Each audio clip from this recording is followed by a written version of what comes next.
Hello students, মোস্তাফিজও চলে এসেছে আপনাদের মাঝে। আজকের ভিডিওতে আমরা মাইক্রোসফট অফিস ওয়ার্ডের বেসিক কিছু কাজ শেখার চেষ্টা করব।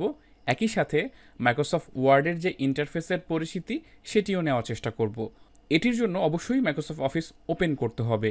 ওপেন করার জন্য আমি শর্টকাটে এই মাইক্রোসফট অফিস ওয়ার্ডের যে আইকনটি রয়েছে সেখানে ক্লিক করলাম।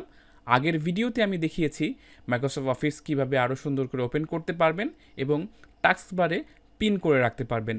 ভিডিওটি মিস করে থাকলে ডিসক্রিপশনে লিঙ্ক দেওয়া থাকবে, সেই লিঙ্কে ক্লিক করে ভিডিওটি দেখে নিতে পারেন। আমরা ব্ল্যাঙ্ক ডকুমেন্টে ক্লিক করলাম, তাহলে কিন্তু আমাদের যে ইন্টারফেস সেটা চলে আসলো, ডকুমেন্ট ওপেন হয়ে গিয়েছে। এখন আমরা যে কোনো কিছু লিখতে পারি, যেমন আমরা এখানে লিখলাম this is test text. Okay, so আমরা লেখার পর এই লেখাটাকে বিভিন্নভাবে সাজানো কিংবা বিভিন্নভাবে ডেকোরেট করতে পারি। সেটির জন্য আমরা পর্যায়ক্রমে বিভিন্ন ধরনের অপশন আমরা শিখব। তার আগে লক্ষ্য করে দেখুন বাম পাশে কর্নারে আপনি কতটা ওয়ার্ড লিখেছেন সেটা কিন্তু দেখাচ্ছে। যেমন 3টা ওয়ার্ড লিখেছি, দিস ইজ টেক্সট। এই 3টা ওয়ার্ড কিন্তু দেখাচ্ছে। আপনি যতটা টেক্সট লিখবেন ততটাই এখানে দেখাবে। যেমন আমি 5টা লিখে ফেলেছি। এবং শুধু তাই না, এটার উপরে যদি ক্লিক করেন তাহলে কতটা পেজ রয়েছে, ওয়ার্ড কতটা রয়েছে এবং ক্যারেক্টার উইথ নো স্পেস আর ক্যারেক্টার উইথ স্পেস এটা দেখাচ্ছে। তার মানে স্পেস সহ কতটা ক্যারেক্টার রয়েছে, অক্ষর কতটা রয়েছে এবং স্পেস ছাড়া কতটা রয়েছে সেটা কিন্তু আপনি দেখতে পাচ্ছেন। এছাড়া প্যারাগ্রাফ কতটা রয়েছে, আমরা যদি একসাথে অনেকগুলো প্যারাগ্রাফ লিখি কতটা প্যারাগ্রাফ আছে সেটাও কিন্তু আপনি এখানে কাউন্ট করতে পারবেন। এছাড়া লাইন কতটা রয়েছে সেটাও কিন্তু আপনি দেখতে পারবেন। তার মানে এখানে একটা সামারি দেখতে পারবেন, আপনার পুরো ডকুমেন্টে কতটা ওয়ার্ড লিখলেন, কতটা ক্যারেক্টার লিখলেন, কতটা লাইন হলো, কতটা প্যারাগ্রাফ হলো, এই সমস্ত হিসাব নিকেশ কিন্তু আপনি এখানে ক্লিক করে দেখতে পারবেন সহজে। এছাড়া কি ল্যাঙ্গুয়েজে লিখছেন সেটাও কিন্তু এখানে দেখাবে যে আপনি ইংলিশ লিখছেন। তো এইভাবে আপনি খুব সহজে কিন্তু এই টেক্সটের যে কাউন্ট সেটা কিন্তু করতে পারবেন। এছাড়া আপনি কততম পেজে আছেন সেটাও কিন্তু আপনি এখানে দেখতে পারবেন। আমরা একটা পেজেই লেখালেখি করছি, সেজন্য 1 of 1 দেখাচ্ছে। এইভাবে আপনি চাইলে এখানে ক্লিক করলে যতগুলো পেজ রয়েছে সবগুলো পেজ কিন্তু আস্তে আস্তে এইভাবে সিরিয়াল বাই সিরিয়াল দেখতে পারবেন। এছাড়াও সার্চ ডকুমেন্টে ক্লিক করেও কিন্তু আপনি ডকুমেন্ট সার্চ দিয়ে স্পেসিফিক পেজ ওপেন করতে পারবেন খুব সহজে। এরপরেই আমি দেখাবো কোনো লেখাকে সিলেক্ট করে সেটাকে কাট, কপি এবং পেস্ট কিভাবে করবেন সেই বিষয়টি। লেখা সিলেক্ট করা যায় অনেকভাবে, বিশেষ করে আপনি মাউস দিয়ে ড্র্যাগ অ্যান্ড ড্রপ করেও সিলেক্ট করতে পারেন। এই যে মাঝখানে যে লাইনটা ব্লিঙ্ক করছে এই লাইনটার নাম কিন্তু কার্সর। এই কার্সরটাকে আপনি যেখানে রাখবেন সেখান থেকে জাস্ট ক্লিক করে ধরে অপোজিটে আপনি যদি ড্র্যাগ করেন তাহলে কিন্তু সিলেক্ট হয়ে যাবে। তার মানে আমি জাস্ট মাউসের লেফট বাটন ক্লিক করে ধরে বাম দিকে যদি নিয়ে যাই তাহলে কিন্তু লেখাটা সিলেক্ট হচ্ছে। একইভাবে আপনি কিবোর্ড থেকে Ctrl+A প্রেস করেও কিন্তু সবগুলো লেখা সিলেক্ট করতে পারেন। Ctrl+A মানে হচ্ছে অল টেক্সট আপনি এক ক্লিকেই সিলেক্ট করতে পারবেন, এটির একটি শর্টকাট কমান্ড। তো এই অল সিলেক্ট করার মানে হচ্ছে যে আপনার যতগুলো ডকুমেন্ট রয়েছে সবগুলো ডকুমেন্ট একসাথে সিলেক্ট হবে Ctrl+A প্রেস করলে। দেখুন এখানে অলরেডি কিন্তু সিলেক্ট হয়ে গিয়েছে। আরও একভাবে করা যায়, সেটি হলো কার্সরটি রেখে যেখানে আপনি সিলেক্ট করতে চাচ্ছেন শিফট প্রেস করে কিবোর্ডের যে অ্যারো বাটন রয়েছে 4টা সেটা কিন্তু আপনি প্রেস করতে পারেন। যেমন আমি বাম দিকে সরবো, সেই ক্ষেত্রে শিফট প্রেস করে লেফটে যদি আপনি সরেন তাহলে দেখুন এখানে কিন্তু একটা একটা করে সিলেক্ট হচ্ছে। এইভাবে কিন্তু খুব সহজে আপনি 3ভাবে সিলেক্ট করতে পারেন আপনার লেখাটাকে। সিলেক্ট করার পর আমরা দেখার চেষ্টা করব যে এই লেখাটাকে কপি কিভাবে করা যায়। আমরা যদি এই লেখার ওপরে মাউস নিয়ে যাই, অবশ্যই ফাঁকা কিংবা কোথাও বাইরে কোথাও ক্লিক করব না, জাস্ট লেখার ওপরে মাউসটা নিয়ে যাব। এরপরে মাউসের রাইট বাটন যদি আমরা ক্লিক করি তাহলে এখানে অনেকগুলো অপশন আমরা পেয়ে যাব। তার ভেতরে কপি এবং কাট রয়েছে। কাটের কাজ কি এবং কপির কাজ কি সেটি আমরা আগে দেখার চেষ্টা করব। প্রথমে কপিতে ক্লিক করলে টেক্সট কোনো পরিবর্তন হবে না, যেমন আছে তেমনই রবে। বাইরে ক্লিক করে আপনি যেই জায়গাতে পেস্ট করতে চাচ্ছেন সেখানে কার্সরটা রেখে জাস্ট রাইট বাটন ক্লিক করে আপনি যদি এখানে পেস্ট কিন্তু 4ভাবে করতে পারবেন। আমরা নর্মালি আগে এই যে প্রথমে যেটা রয়েছে সেটা হচ্ছে আমি যদি এখানে ক্লিক করি তাহলে দেখুন ডাবল হয়ে গেছে, দিস ইজ টেক্সট অ্যান্ড তারপরে আবার এগেইন দিস ইজ টেক্সট। তার মানে হচ্ছে আপনি কপি করলে আগের অবস্থানে আপনার টেক্সট থেকে যাবে কিংবা যেটা আপনি কপি করছেন সেটা থেকে যাবে, এবং পরে আপনি যেখানে পেস্ট করবেন সেখানে কিন্তু আপনি এই একই জিনিস ডুপ্লিকেট করে ফেলতে পারবেন। এই জিনিসটা কিন্তু কিবোর্ড থেকেও খুব সহজে করা যায়। আমরা Ctrl+Z প্রেস করব। এটিও আপনাদের জানিয়ে রাখি, রিডু এবং আনডু কী জিনিস।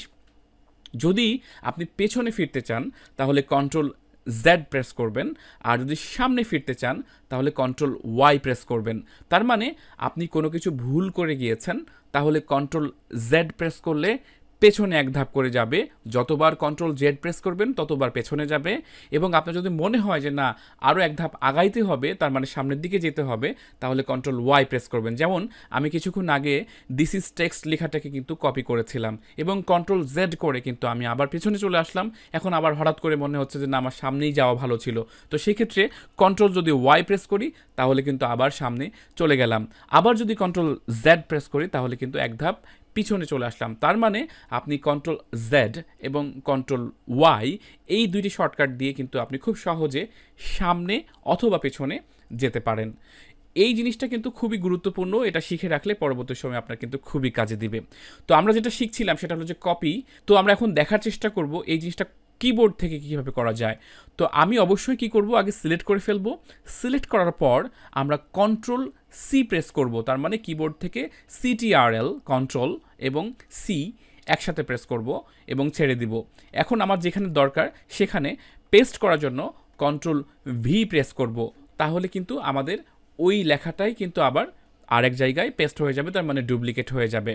এবার আসুন আমরা কাট করার বিষয়টা দেখার চেষ্টা করি। ধরুন এই লেখাটাকে আমি কাট করব, তো সেই ক্ষেত্রে আমি এটাকে সিলেক্ট করলাম, রাইট বাটন ক্লিক করলাম এবং কাট করার সঙ্গে সঙ্গে কিন্তু লেখাটা গায়েব হয়ে গেল। তার মানে আপনি মুছে দিলেন। কাট করার মূল উদ্দেশ্যটাই হচ্ছে লেখা কিংবা কোনো এলিমেন্টস সেটাকে তুলে নিয়ে অন্য জায়গায় বসিয়ে দেওয়া। তো সেই ক্ষেত্রে আপনি দেখুন এখানে কাট করলাম, আমি এখান থেকে কিন্তু এটা চলে গেল এবং যেখানে পেস্ট করার দরকার আমি এই নিচের দিকে পেস্ট করতে চাচ্ছি, জাস্ট রাইট বাটন ক্লিক করে এই যে এখানে পেস্ট করে দিলাম, অথবা কিবোর্ড থেকে কন্ট্রোল ভি। দেখুন এখানকার লেখাটাকে কাট করে নিয়ে এসে নিচে কিন্তু আমি নিয়ে এসেছি। এইভাবে খুব সহজে যে কোনো জায়গার লেখা তুলে নিয়ে এসে কাট করার মাধ্যমে আপনি পেস্ট করতে পারেন।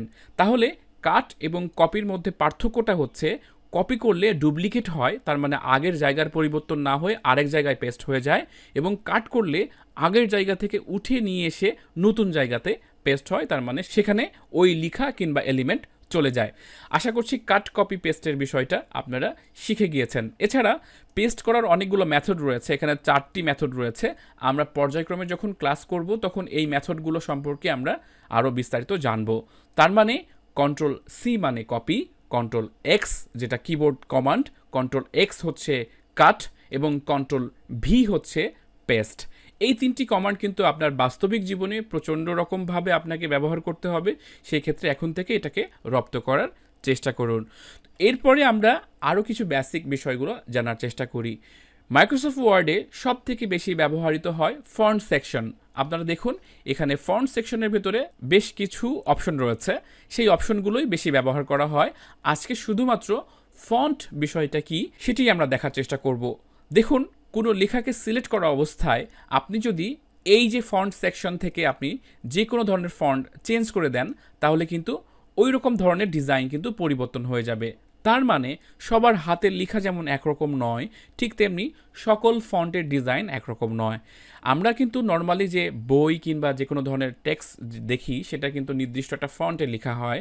প্রতিটা বই কিংবা প্রতিটা জায়গার লেখার ডিজাইন কিন্তু একরকম হয় না।